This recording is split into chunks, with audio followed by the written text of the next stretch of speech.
자, 보드 플레이그라운드 두 번째 영상입니다. 저번에 커먼 관련해서 엄청 이야기를 나눴었는데요. 이번에는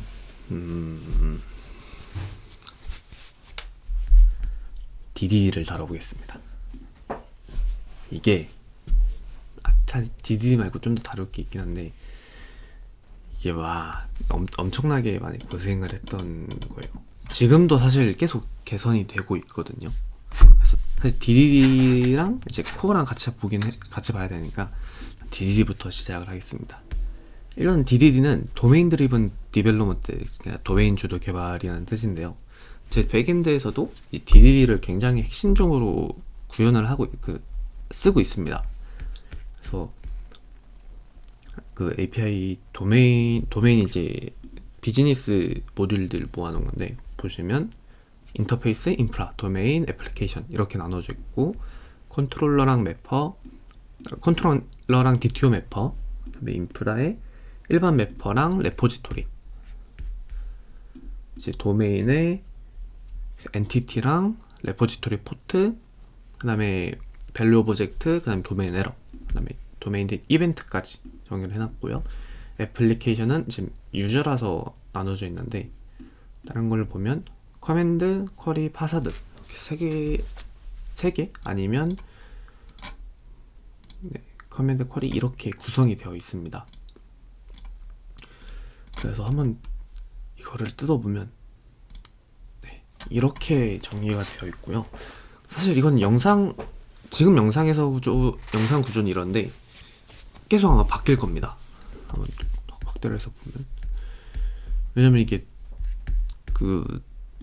계속 바뀔 수밖에 없는 게, 지금 이 구조도 되게 완벽하다고 생각을 안 하거든요. 그래서 계속 수정이 될 예정입니다. 그래서 util은 기본적인 util도 있고요. 핵심이 메시지랑, 핵심은 아니고 다 핵심이긴 합니다. 그래서 이렇게 해가지고 Nest.js에 도메인 DDD 구조를 잡아놨고요. 근데 사실 DDD라고 말하기가 살짝 애매한 게, 정확히는 DDD는 아니고 그냥 순수한 클래스의 집합 정도로 보시면 돼요. 근데 사실 DDD만큼 그냥 아키텍처로 보시면 되거든요. 인터페이스랑 포트랑 그 다음에 이런 거를 추상 클래스 같은 것들을 모아둔 거라 그렇게 보시면 되고, 일단 아무튼 여기선 DDD라고 말하고 넘어가겠습니다. 그래서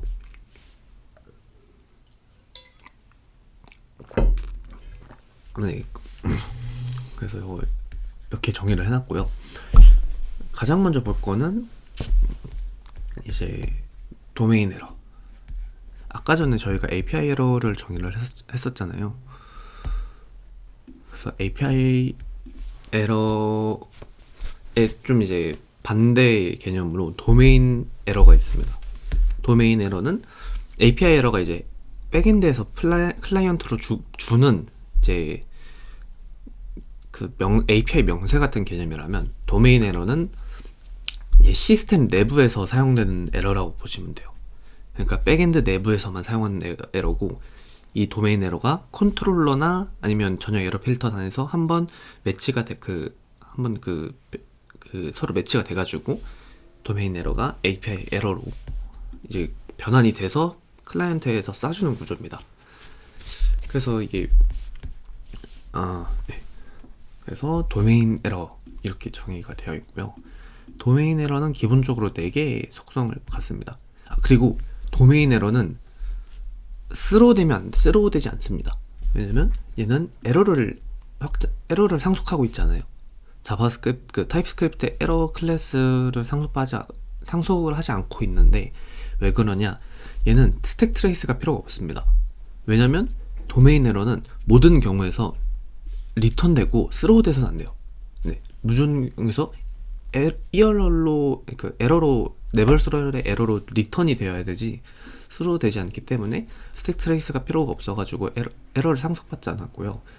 그렇게 되면 스택 트레이스가 생각보다 CPU 자원을 많이 모아가지고, 왜냐면 스택 대담기를 하다 보면 생각보다 많이 실행을 하거든요. 그래서 그런 성능 부분에서도 이점을 챙길 수 있고, 애초에 스택 트레이스를 하지 않는 이상 불필요 해가지고 에러를 상속하지 않습니다. 그래서 아무튼 다시 돌아와서 4개 속성을 가지는데, 코드랑 스코프, 메시지, 디테일, 이렇게 4개의 속성을 가집니다. 코드는 이제 그냥 제네릭으로 코드 스트링으로 되어 있는데, 이 에러를 구분할 수 있는 제 고유한 코드를 의미를 하고요. 그 다음에 보면 코드가 스트링으로 되어 있는데, 이러면 그냥 스트링을 하면 되지 않냐, 아니면 아까 전에 커먼에서 개발한 뭐 코드 리터럴을 쓰면 되지 않냐 하는데, 이게 뒤에 가서 보면 알겠지만,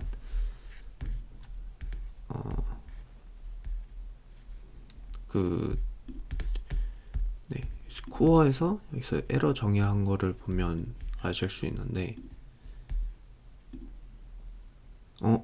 아니네, 생각해보니까 아니다, 생각해보니까 이건 아니네요.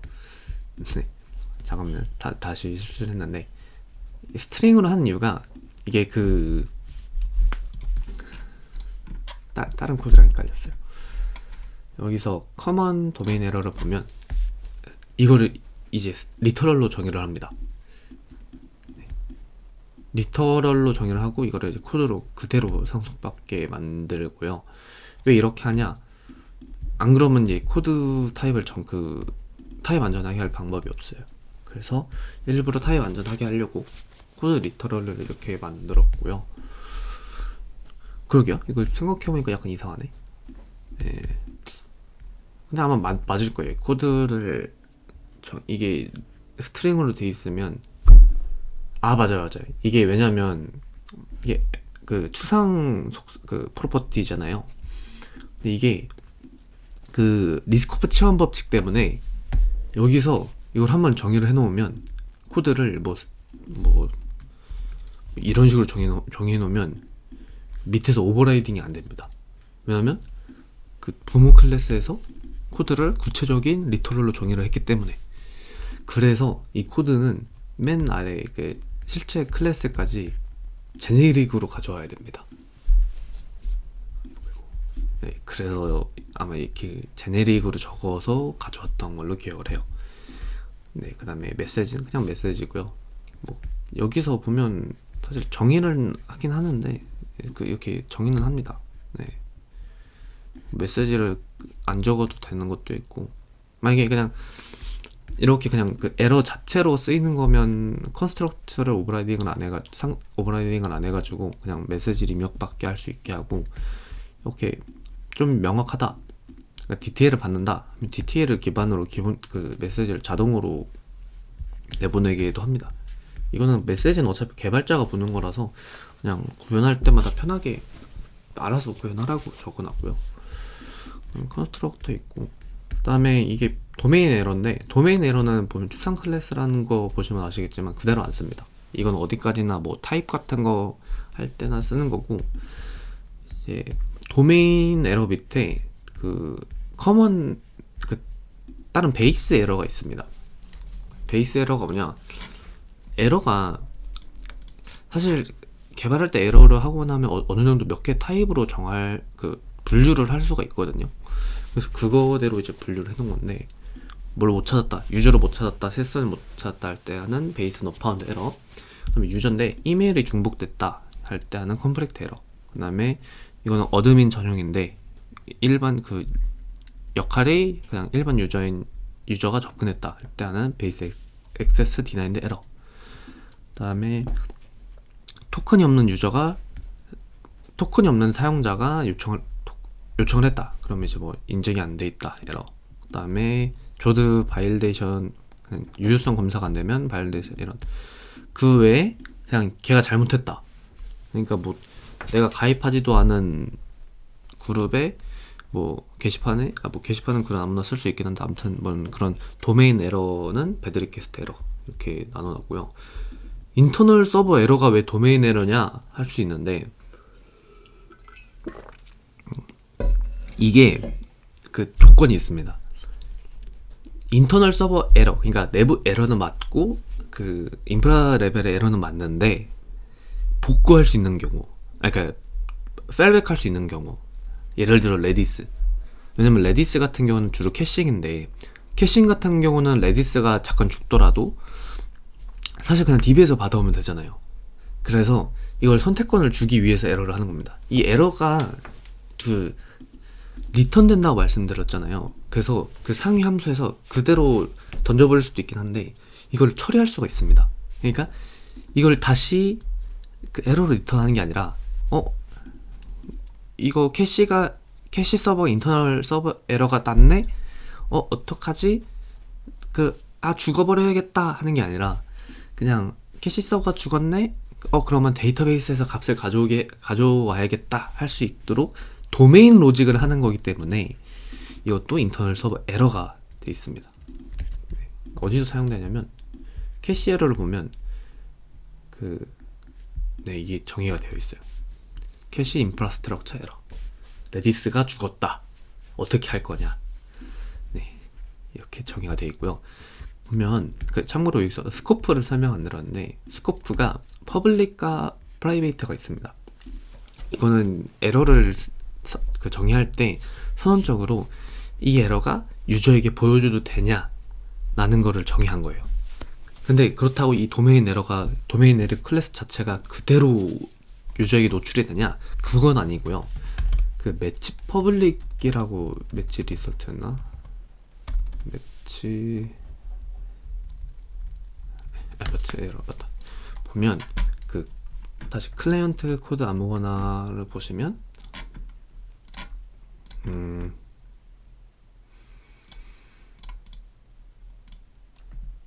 네. 자, 이제 일반 유저 아이디를 기반으로 유저를 겟하는 건데 여기서 매치를 하잖아요. 핸들러 결과를 가져와서 매치를 하는데 유저가 있으면 API 오케이 해가지고 200 응답을 내버립니다. 근데 에러가 났을 때 매치 퍼블릭 에러라는 함수를 씁니다. 무조건 이 매치 퍼블릭 에러를 사용을 해야 되는, 무조건 아니에요. 근데 아무튼 매치 퍼블릭 에러를 사용을 하게 되는데 이게 보면 여기서 받을 수 있는 이가 퍼블릭 도메인 에러밖에 없습니다. 퍼블릭 도메인 에러는 방금 전에 봤었듯이 도메인 에러인데 스코프가 퍼블릭인 에러만 되는 거고요. 그래서 커먼 에러를 보면 엔티티 더 파운드는 직접 노출되면 안 돼요. 노출되기 전에 엔티티 더 파운드가 이제 레포지토리에서 베이스 레포지토리에서 던진 건데 거기서는 이 엔티티가 유저인지 뭐 세션인지 그룹인지 포스트인지 모르잖아요. 그래서 엔티티 더 파운드를 리턴을 합니다. 그리고 스코프가 프라이베이트예요. 그러니까 엔티티 더 파운드는 유저에게 노출되기 전에 어떤 방식이든 스코프가 퍼블릭한 다른 방식으로 가공이 되어야 된다 라고 정의를 한 거고요. 그 다음에 밸리데이션 에러 같은 경우는 그냥 유효성의 문제야. 이건 그냥 유저가 그대로 알아도 되잖아요. 뭐 굳이 유저 이메일 밸리데이션 에러, 유저네임 밸리데이션 에러 이런 식으로 굳이 또 구체화할 필요는 없잖아요.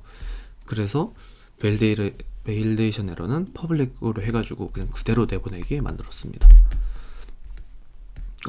근데 그러면 엔티티 더 파운드도 그냥 디테일로 정의하면 되지 않냐 할 수 있는데 그래도 됩니다. 왜냐면 API로 보낼 때는 사실 그래도 되는데 왜 이거를 뒤에 보면 유저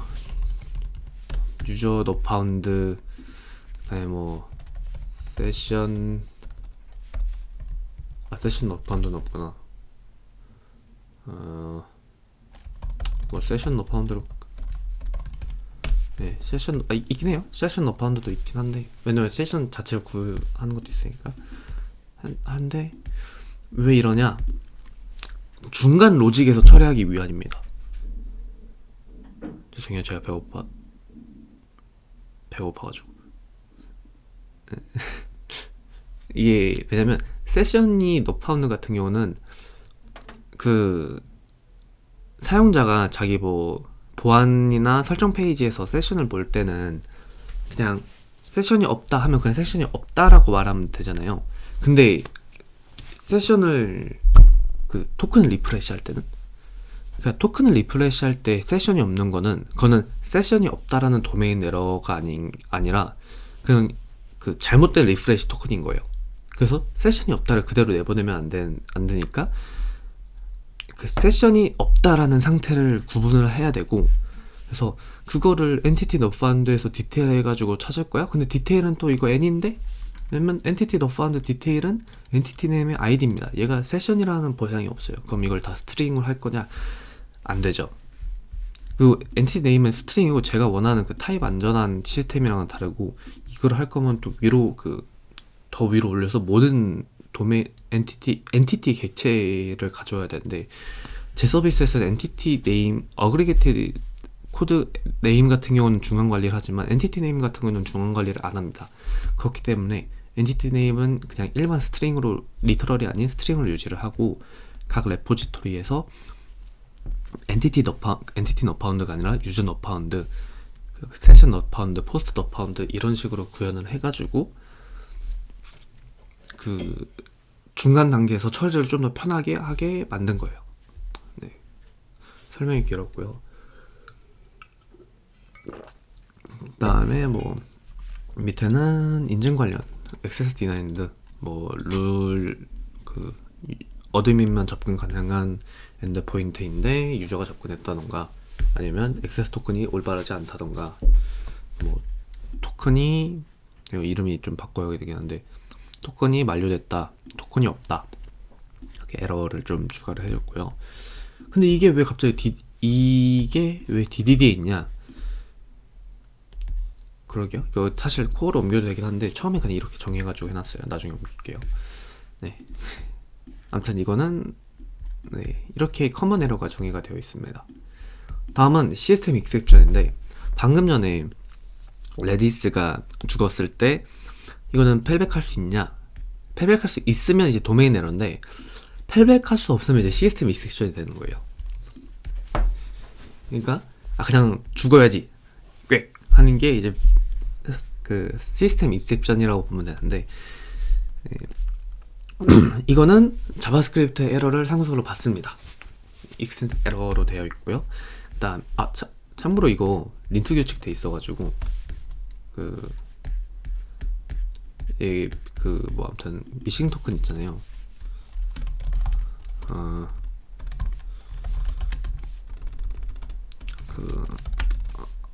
함수를 정의를 하는데 이거 스로우가 안 됩니다. 네. 린트 규칙으로 막아놨어요. 에러가 오브젝트를 상속받지 않으면 그 린트 오류가 뜹니다. 네. 그래서 도메인 에러는 스로우가 안 된다. 그거 말씀드리고 싶었고요. 시스템의 익셉션은 이제 도메인 객체를 에러를 익스텐드 하기 때문에 스로우가 됩니다. 그리고 그 속성 같은 경우도 일단은 그 베이스 도메인 에러랑 비슷해요. 코드 똑같아요. 코드, 스코프, 메시지 디테일이 있고요. 네. 스코프는 프라이베이트입니다. 무조건 프라이베이트예요. 왜냐면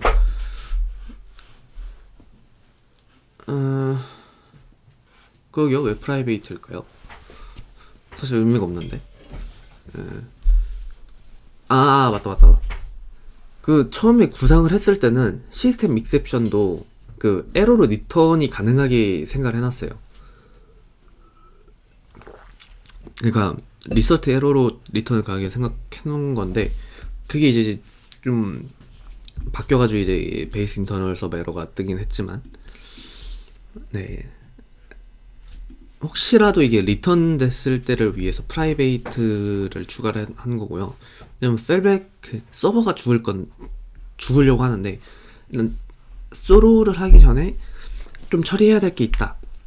그러면 일시적으로 리턴 에러로 넘겨가지고 처리를 하고 거기서 다시 스로를 하게. 네, 그렇게 하려고 이제 프라이베이트로 설정을 했을 거예요. 그래서 내부 베이스 익셉션으로는 베이스 인터널 서브 익셉션이 있고요. 그 다음에 보면 여기는 베이스가 아니라 DDD인 이유가 시스템 익셉션은 다른 데서도 정의를 하기 때문이에요. 그래서 가장 일반적인 인터널 서버 에러 익셉션, 그냥 모르겠고 그냥 내부 서버 오류가 발생했다 하고, unexpected domain error exception. 지금 도메인 에러에서 보시면 이제 여기서 발생을 하는데요. 이게 아닌데? 이게 아니라, 네. 네. 이거 같은 경우는 이가 내버립니다. 그러니까 도메인 에러가 없거나 아니면 그 비즈니스 로직이나 코딩 로직상으로는 도메인 에러 로직이 발생하지 않는 경우, 그 에러가 발생하지 않거나 아니면 이 에러는 발생될 수가 없다 라는 게 있어요. 근데 타입 시스템은 어떻게든 결과를 요구를 합니다. 네. 그래서 좀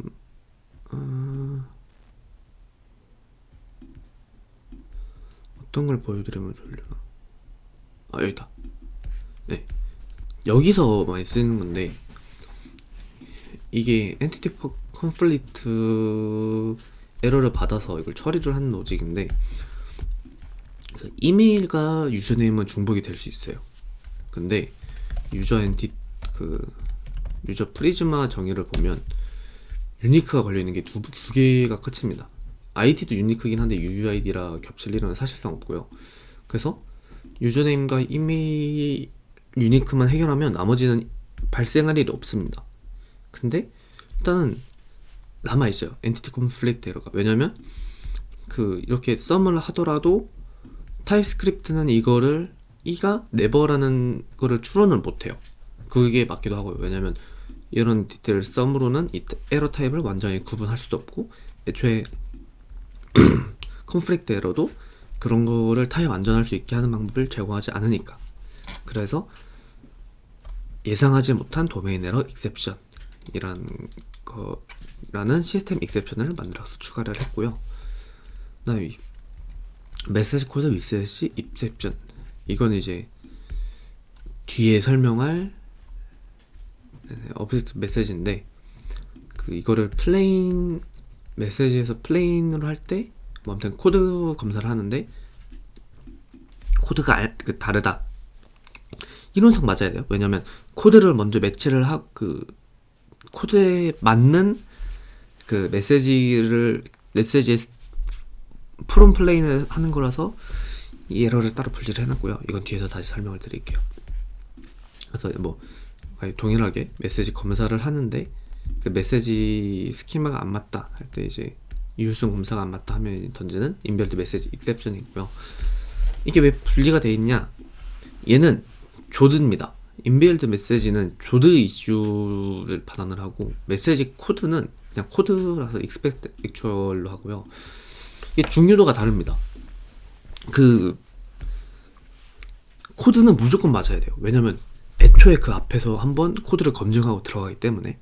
그래서 얘가 다르다는 거는 개발 실수인데, 인벨드 메시지는 사실 얘도 개발 실수긴 한데 얘는 그나마 발생할 수 있는 여지가 있는 게 업데이트 할 때, 그러니까 메시지 포맷이 업데이트 되는데 이게 큐에서 사용하려고 만든 거거든요, 태스크 큐. 근데 이미 쌓인 태스크 큐를 안 달리고 하면 새로운 큐 핸들러, 태스크 핸들 잡 핸들러에 기존 큐 데이터가 들어가잖아요. 그럴 때 이제 스키마를 검증을 하는 겁니다. 그리고 그때는 이론상은 발생할 수 있으니까, 이론상이라기보다는 충분히 그걸 충분히라고 말하기는 애매하긴 한데 또 휴먼 에러는 아니니까, 그래서 분리를 해놨습니다. 다음에 invariant violation exception, 얘는 이제 타입 시스템의 한계 때문에 추가를 해놨고요. 여기서 보면 이제 매치 타입이나 아니면 아까 전에 매치 에러에서도 나온 함수인데, 매치 에러는 이 도메인 에러를 받고요. 이것도 익스텐드인데 실제로는 세부 도메인 에러가 유니온된 형태로 들어가거든요. 근데 하고 핸들러로 도메인 에러 유니온의 코드와 그 다음에 그 에러를 처리하기 위한 함수를 정의를 합니다. 근데 그래서 애초에 이게 타입 단계에서 굉장히 안전하게, 굉장히 안전하거든요. 그러니까 타입만 잘, 제네릭만 잘 넣어주면. 그런데 타입은 이거를 안전하다고 여기지가 않습니다. 왜냐? 타입스크립트에서는 오브젝트에서 키 형태로 접근을 할 때 이게 아무리 키 오브 h라고 하더라도 그러니까 타입은 잘 뜨더라도 이게 없으면 이렇게 떠요. 왜냐면 에러가 이 핸들러에 맞는 에러를 넣어줘야 되는데 이 핸들러에 맞는 에러가 아니니까 이렇게 뜨고요. 그래서 그 핸들러 하고 그 다음에 이게 그것도 그래서 애니도 있는데 타입스크립트도 안전하게 여기지 않는 것도 있지만 타입스크립트는 어디까지나 컴파일 시점에서만 검증을 해요. 그래서 만약에 런타임에서 발생한 오류는 할 수 없는데, 근데 만약에 핸들러가 없는데 강제로 이렇게 했다? 그러면 그냥 알 수 없는 에러가 되는 거잖아요. 그냥 unexpected 에러. 그래서 그거는 막고자 이제 만약에 런타임 돼서 오염된 데이터로 인해서 핸들러를 찾을 수 없다 그러면 바이올레이션 에러를 해가지고 명시적으로 에러 발생을 알려줬습니다. 그 다음에 DDD 시스템, 그 다음에 뭐 전체에서 발생하는 시스템 에러가 아까 전에 말씀드렸다시피 그걸 추적할 수가 없다고 했잖아요. 타임 안전하게 선언적으로. 그래서 그거를 조금이라도 선언적으로 하고자 시스템 익셉션은 모두 모아놓습니다. 발생할 수 있는 시스템 익셉션은. 그래서 최종적으로는 익셉션 에러에서 발생할 수 있는 모든 시스템 에러를 종합해서 이런 식으로 명시적으로 처리를 합니다. 모든 시스템 익셉션은 에러 필터에서 선언적으로 처리를 해야 돼요. 그래서 그거를 위해서 이렇게 DDD. 그래서 여기서 커먼이라고 이름을 짓지 않았던 게 합치기 위해서는 커먼이라는 이름을 쓰면 이상해지니까 DD로 이름을 바꿔놨습니다. 그 다음에 도메인 익셉션인데요. 그 도메인 에러는 기본적으로 리턴을 해야 된다고 말씀드렸잖아요. 에러가 애초에 안 되고. 근데 그 도메인 에러를 스로우 해야 되는 경우가 있습니다. 이게 도메인 에러를 리턴으로 처리하는 이유가 컨트롤러에서 도메인 에러는 절대 에러 필터로 안 가고 컨트롤러 단에서 매치 퍼블릭 에러를 통해서 다 명시적으로 선언적으로 처리가 되거든요. 근데 가드에서는 가드나 아니면 그 유효성 검사에서는 그게 안 됩니다. 왜냐면 거기서는 컨트롤러를 거치지 않고 컨트롤러 전에서 처리를 하는 거라서 그거는 리턴을 해도 컨트롤러가 뭐 받아들일 뭐가 없어요. 뭐 가능은 하겠지만 뭐 그 리퀘스트나 CLS에 넣어가지고, 근데 그거는 굳이? 왜냐면 불필요하고 애초에 전역적으로 발생하는 에러니까. 그래서 그런 거를 위해서 이 도메인 에러를 던질 수 있게 만들어주는 랩핑 에러로 도메인 익셉션이 있습니다. 그래서 리턴이 불가능한 상황에서 도메인 오류를 예외로 던질다는 랩핑 클래스라 설명을 정했고요. 아까 말씀드렸다시피 JWT 액세스 토큰 가드에서 여기서는 리턴을 할 수가 없잖아요. 리턴을 하면 통과가 됐다는 거니까 통과를 하면 안 되는데, 그래서 토큰이 만료되었다, 토큰이 없다, 아무튼 토큰이 없다, 토큰 파싱 에러가 떴다, 페이로드가 이상하다 하면 이제 이 미싱 토큰 도메인 에러를 도메인 익셉션으로 감싸서 던집니다. 그래서 이 던진 거는 참고로 이게 할 때 도메인 익셉션은 그 정할 수 있어요. 글로벌 도메인 에러를. 그래서 어떤 에러가 올 거다라는 거를 미리 알려줄 수 있고, 그래서 글로벌 도메인 에러, 이 도메인 발생할 수 있는 모든 도메인 에러를 한번 해가지고, 대신 이거는 중요한 게 퍼블릭만 됩니다. 그러니까 퍼블릭으로만 해야 되는 거예요. 그 스코프가 퍼블릭이 아니면 얘가 거부를 합니다. 그래서 아무튼 여기서 해서 얘도 선언적으로 처리를 합니다. 이번에는 매치 퍼블릭 에러를 썼어요. 예, 그래서 아무튼 선언적으로 처리를 한다고요. 네, 에러 타입. 그냥 뭐 이거는 유틸리티 타입입니다. 도메인 에러랑 시스템 익셉션 합쳐서 펠러라는 타입이 있고요. 퍼블릭 도메인 에러. 그다음에 특정 도메인 에러 유니온에서 퍼블릭 에러만 추출하는 익스트랙트 퍼블릭 도메인 에러가 있고요. 네. 이 아래 그 도메인 에러 유니온은 퍼블릭이어야 한다는 제약 타입을 하는 인슈어 퍼블릭과 이제 참 많이 쓰는 건데 그 리서치의 에러 타입으로 도메인만 가져야 된다는 never throw result가 있습니다. 네, 그렇습니다. 이게 타입이고요. 자, 다음으로 벌써 30분을 찍어버렸는데 매퍼는 그냥 단단한 매퍼입니다. 그냥 어브스트랙트 매퍼라고 되어 있는데 이게 앞에 이게 왜 붙어 있냐?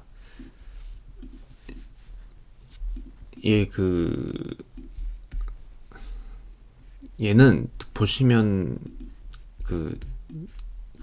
임포트 된 걸 보시면 알겠지만 어떠한 기술에도 종속이 되어 있지 않습니다. 그러니까 정확히는 뭐 조드, TS 레스트, 네벌스로는 있긴 한데 이거는 유틸리티 라이브러니까 제외하고 뭐 네스트.js, CQRS, 뭐 불MQ 이런 거에 종속이 되어 있지 않습니다. 순수한 클래스예요. 추상 클래스고, 그래서 이거를 실제로 사용하기 전에 그런 기술적 의존성을 주입해준 단계가 필요합니다. 그래서 보면 베이스 DTO 매퍼로 한번 이게 되게 되고요. 네. DTO 매퍼에서 실제로 이 베이스 매퍼에서 실제로 이 베이스 엔티티 이런 걸 넣어줘가지고 그 기술적인 의존성을 추가를 해서 주입이라고 해야 될까요? 아무튼 그런 걸 좀 주입을 해줍니다. 그래서 이 부분의 메시지, 핵심이 메시지인데, 아무튼, 네, 이건 이따가 설명을 다시 드릴게요. 네, 그래서 매퍼는 이제 프리즈마 엔티티, 정확히는 프리즈마 레코드랑 DB 레코드랑 저희가 만든 이제 엔티티를 연결해주는 역할을 하고요. 그래서 도메인맨이나 페이지네이션 된 도메인, 그 다음에 네, 도메인으로 페이지네이티드 하는 거고 있고, 뭐 프레지트 매니, 그 다음에 도메인 올 널 이런 거 있습니다. DTO도 DTO 매퍼는 이제 다 프로텍티드 돼 있는데, 왜냐면 이제 그냥 매퍼 같은 경우는 DB랑 엔티티랑, 정확히 엔티티가 아니라 정확히는 어그리게이트 루트긴 하지만 1대1입니다. 웬만하면 1대1이에요. 이게 달라질 일이 별로 없어서 1대1로 변환하면 되는데, DTO는 보통 1대1이 많긴 하지만 1대-n도 있습니다. 유저 같은 경우도 유저 DTO 매퍼가 이제 핵심인데, 유저가 퍼블릭 프로필이 있고요, 프라이베이트 프로필이 있고요, 썸머리가 있고요, 어드민용 DTO가 있습니다. 그래서 하나로 정의를 할 수 없기 때문에 유저의 하나로 정의를 할 수도 없고, 그 다음에 단방향입니다. DTO 매퍼는. 그래서 엔티티를 받아서 리스폰스 타입으로 돌려주기만 하면 돼요. 네. 왜냐면 DTO에서 엔티티로 할 일은 없습니다. 왜냐면 DTO에서 엔티티로 가는 게 아니라 DTO에서는 최소한의 정보 인디케이터만 주고, 인디케이터랑 수정할 정보만 주고 백엔드에서 받아와야 되는 거예요. 그래서 얘는 단방향이다. 네. 그래서 이렇게 DTO 매퍼까지 정의가 되어 있습니다. 그 다음에 이제 블로그로 가면 이제 밑에서 보면 밸류 오브젝트, 네, 밸류 오브젝트입니다. 그냥 밸류 오브젝트예요. 그냥 몇 가지 이제 프라이베이트 함수 있고 이퀄스랑 언팩 있는, 네, 그냥 뭐 평범한 밸류 오브젝트고요. 엔티티, 네, 그 도메인 DDD의 도메인 유도 개발의 그 엔티티입니다. 그래서 엔티티 프로, 그 다음에 크레이트 프로, 그 다음에 뭐 이런 것들은 이제 프로텍티드하고 언더바 붙이고, 실제로는 이렇게 게더로 노출해가지고 수정이 불가능하게 이런 식으로 만들었고요. getProps나 equals, 그 다음에 엔티티 바일데이트를 해가지고 뭐 무조건 바일데이트를 무조건 구현을 해야 되고요. 네. 에그리게이트 루트는 엔티티인데 에그리게이트 루트다 보니까 도메인 이벤트를 도메인 이벤트의 주체가 됩니다. 내부 엔티티나 밸류 오브젝트는 도메인 이벤트를 발생시킬 수가 없고요. 네, 에그리게이트를 해서 엔티티를 원하는 그 퍼블리시를 할 수가 있습니다. 근데 정확히는 도메인 그 이벤트를 쌓는 거예요. 얘가 진짜 이벤트 버스에다가 퍼블리시 하는 게 아니라 쌓고, 이제 나중에 그 밖에 레포지토리가 풀 이벤트를 해가지고 이 도메인 이벤트를 모두 가져와서 실제로 레포지토리가 퍼블리셔를 통해서 퍼블리시 하게 됩니다. 하고 이제 로고 포트랑 레포지토리 포트고요. 네. 레포지토리 포트는 그냥 사실 다른 걸 보면 여기다가 뭐 크레이트, 뭐 아니면 세이브, 크레이트, 업데이트, 딜리트 이런 걸 추가하는 끼도 있는데, 이게 그 아까 전에 말씀드렸다시피 저는 타입 안전한 걸 추구를 한다 말씀드렸잖아요. 그래서 없앴습니다. 네. 왜냐면 이거 포트 특성상 반환 타입을 추론이 아니라 명시적으로 작성을 해줘야 되는데, 세이브 이런 걸 하면 그 명시가 안 됩니다. 사실 뭐 방법은 있긴 한데 굳이 복잡하게 할 필요도 없고, 그 다음에 크레이트, 업데이트, 딜리트가 그 어차피 그냥 하면 각자 유저 레포지토리 이런 데서 구현하는 게 훨씬 낫기 때문에, 네, 보면 유저 레포지토리에서 크레이트, 이제 도메인 리서치를 명시적으로 선언을 하게 되어 있고요. 업데이트랑 딜리트도 모두 마찬가지입니다. 네, 그렇게 해서 했고, 이제 핵심이 핵심하기 전에 쉬어가는 단계로 UT를 보면 핸들러 리서치가 또 있습니다. 이건 나중에 중복을 제거를 할 거고요. 리스폰스 빌더가 있습니다. API 오케랑 API 에러가 있는데, 이게 뭐냐, 그 API 에러 타입이 있었잖아요. 아까 전에 커먼에서. 네, 이렇게 API가 있는데, 이거는 TS REST 형식이 아닙니다. TS REST에서 레스트한테 이거 리턴해줘, 사용자한테 리스폰스 해줘 하면 얘 못합니다. 이 형식이 아니기 때문에. 그래서 그 TS REST 형식으로 바꿔주는 게 이제 API OK랑 API 에러입니다. 그래서 API OK는 이제 스테이러스 적고 그 다음으로 바디를 적게 되고요. API 에러는 그냥 에러만 적습니다. API 에러만 하면 얘가 알아서 TS REST 형식으로 바꿔가지고 이제 이걸 해주는 형식이고요. 다 형식으로. 그래서 API 에러를 보시면 이렇게 씁니다. API 에러 하고 또 그다음에 API 에러 형식. 네, 그다음에 타입도 OK인데, 얘가 뭐냐, 그 OK인데 그 불완전한 OK가 있어요. 이게 왜 이런 상황, 불완전한 OK라는 상황이 발생하냐 할 수 있는데, 그건 좀 더 뒤에서 다뤄야 되긴 하지만, 뒤에서도 한번 언급을 할 예정이지만, 여기서 그 핸들러에서 에러를 반환하면 롤백이 됩니다. 왜냐면 트랜잭션을 걸어놓기 때문에. 네.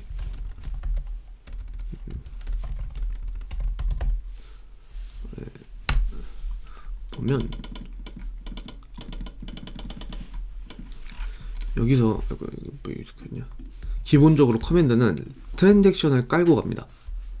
웬만하면 다 트랜잭션을 깔고 가고요. 그래서 여기서 근데 트랜잭션은 기본적으로 스루를 해야만 그 롤백 된다고 생각하시는데 이거는 잠시만요. 저건 추상이라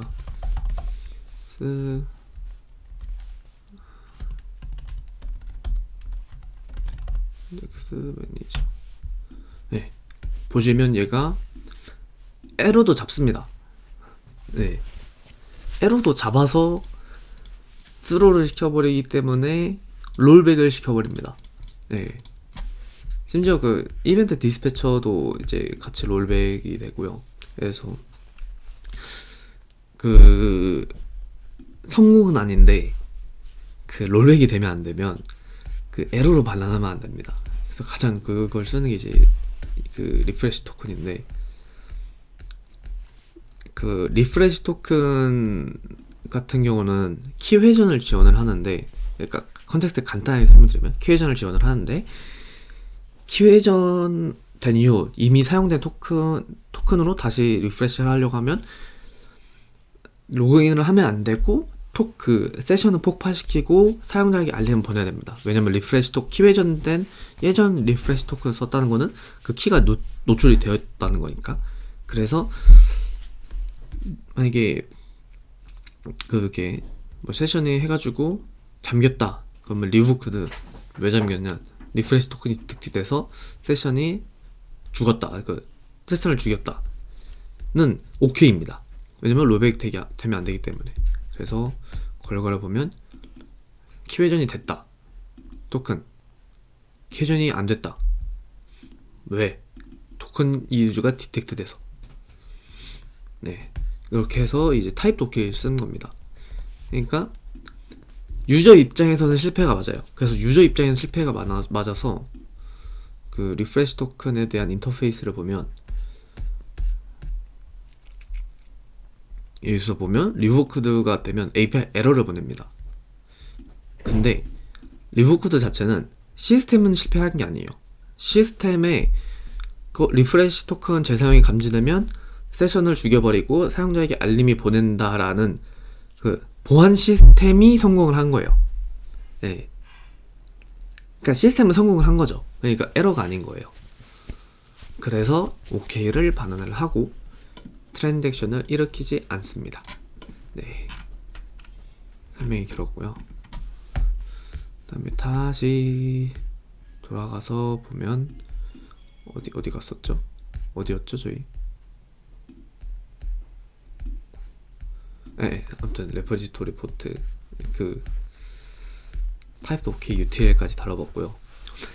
이제 핵심 메시지입니다. 제가 이거 하느라 3일을 버렸어요. 3일 제가 요즘 개발을 한 12시간에서 하루에 12시간에서 14시간 정도 하거든요. 이었다가 진짜 완전 쏟아부었어요. 메시지가 뭐냐, 그러니까 그 CQRS의 커맨드 쿼리 이걸 보시면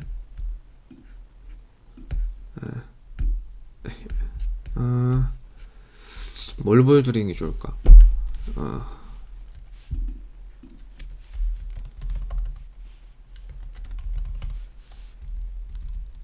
이게 좋을 것 같은데.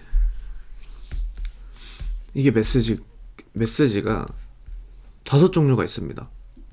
정확히는 4종류인데